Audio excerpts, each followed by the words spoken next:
আক্ৰমণ কৰিলে সেই ন্যায় আদালত বিচাৰ হব লাগিব অতি সোনকালে গ্ৰেপ্তাৰ কৰক এই কই চলিছে এই কই চলিছে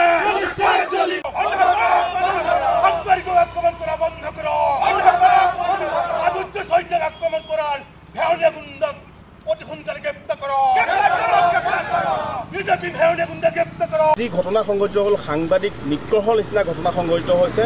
এজন প্ৰাগ নিউজৰ সংবাদকৰ্মী যেতিয়া নিউজ বুটলিবলৈ গৈছিলে, নিউজ বুটলিবলৈ যোৱাৰ ক্ষেত্ৰত একাংশ ভেওনীয়া গুণ্ডাই তেখেতক যি আক্ৰমণ চলাইছে সেই আক্ৰমণক আমি সদৌ অসম সাংবাদিক সন্থা লখিমপুৰ জিলা সমিতিৰ পৰা ধিক্কাৰ দিছোঁ।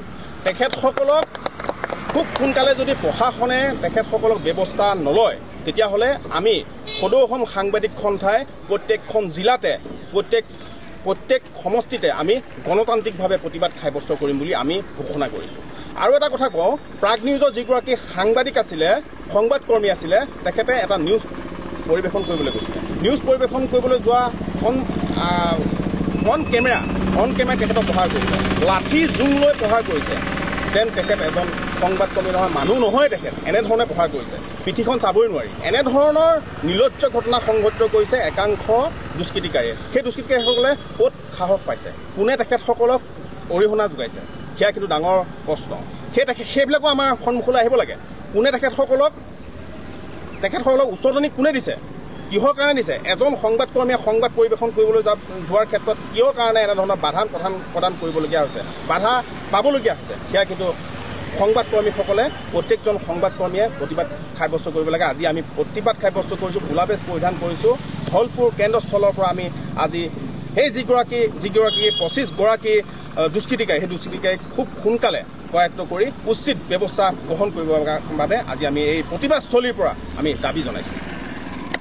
বৰ্তমান সময়ত আজি সংবিধানক হত্যা কৰিবলৈ গৈ আছে, গণতন্ত্ৰক হত্যা কৰিবলৈ গৈ আছে। দিনে ৰাতি যিসকল সাংবাদিকে সাধাৰণ মানুহৰ কাম কৰি আছে, কিন্তু আজি সাংবাদিকৰ নিৰাপত্তা নাই। কালি চিলাপথাৰত এজন সাংবাদিকক আক্ৰমণ কৰা নাই, আমাৰ প্ৰত্যেকজন অসমৰ খিলঞ্জীয়া আৰু বুদ্ধিজীৱীক আক্ৰমণ কৰাৰ নিচিনা আমাৰ আজি অনুভৱ হৈছে। আমি সমগ্ৰ বুদ্ধিজীৱী আৰু খিলঞ্জীয়া মানুহক অনুৰোধ কৰিছোঁ, সকলোৱে সাংবাদিকৰ পক্ষত থিয় হৈ ৰাজপথলৈ ওলাই আহক আৰু সাংবাদিকক ৰক্ষণাবেক্ষণ দি ভাৰতীয় গণতান্ত্ৰিক ব্যৱস্থাক আপোনালোকে শক্তিশালী কৰিব বুলি সচেতন যুৱ উন্নয়ন মঞ্চ অসমৰ ফালৰ পৰা মই আহ্বান জনাইছোঁ। ধন্যবাদ।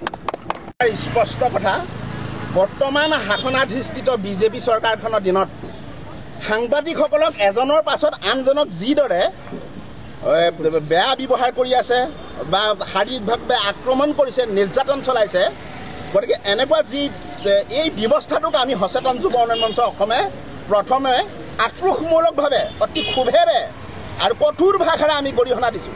ইতিমধ্যে চিলাপথাৰত যিজন সাংবাদিক মাধুৰ্য হত্যা বুলি কয়, তেখেতক একাংশ দুষ্কৃতিকাৰীয়ে আৰু বিজেপিৰ ভেৰুনীয়া গুণ্ডা বুলি ক'ব লাগিব, বিজেপি ভেৰুনীয়া গুণ্ডাই যিদৰে অত্যাচাৰ চলালে, আক্ৰমণ চলালে, অতি মানে এতিয়া আশ্চৰ্য বিষয় বুলি ক'ব লাগিব, দুখৰ বিষয় বুলি ক'ব লাগিব। আৰু এই দুষ্কৃতিকাৰীসকলক অতি শীঘ্ৰে কৰায়ত্ব কৰি কঠোৰৰ পৰা কঠোৰ শাস্তি বিহিবৰ কাৰণে আমি সচেতন যুৱ উন্নয়ন মঞ্চ অসমে দাবী জনালোঁ।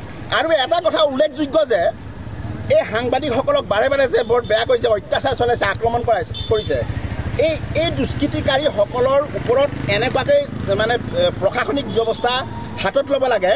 অসমৰ সৰ্বস্ত্ৰ জনতাই দেখক যে সাংবাদিকসকলৰ ওপৰত অত্যাচাৰ চলালে, শাৰীৰিকভাৱে আক্ৰমণ কৰিলে, ইয়াৰ পানিছমেণ্ট কি হয় যে ভয়ানক হয়। গতিকে অসমৰ সৰ্বস্ত্ৰ জনতাক এই প্ৰশাসনে এই ব্যৱস্থাটো আচলতে দেখুৱাব লাগে। আৰু লগতে মই অসমৰ সৰ্বস্ত্ৰ জনতাক এই মুহূৰ্ততে এটা আহ্বান জনাম, অসমৰ গণতান্ত্ৰিক ব্যৱস্থাটোক জীয়াই ৰাখিবৰ কাৰণে আৰু অসমৰ গণতান্ত্ৰিক ব্যৱস্থাটোক এটা মানে গুৰি খুঁটাৰ দৰে ধৰি ৰখা যি সাংবাদিক ব্যৱস্থা, এই সাংবাদিক ব্যৱস্থাটোক জীয়াই ৰাখিবৰ কাৰণে আপোনালোকে সকলোৱে মাতক আৰু ওলাই আহক। ধন্যবাদ।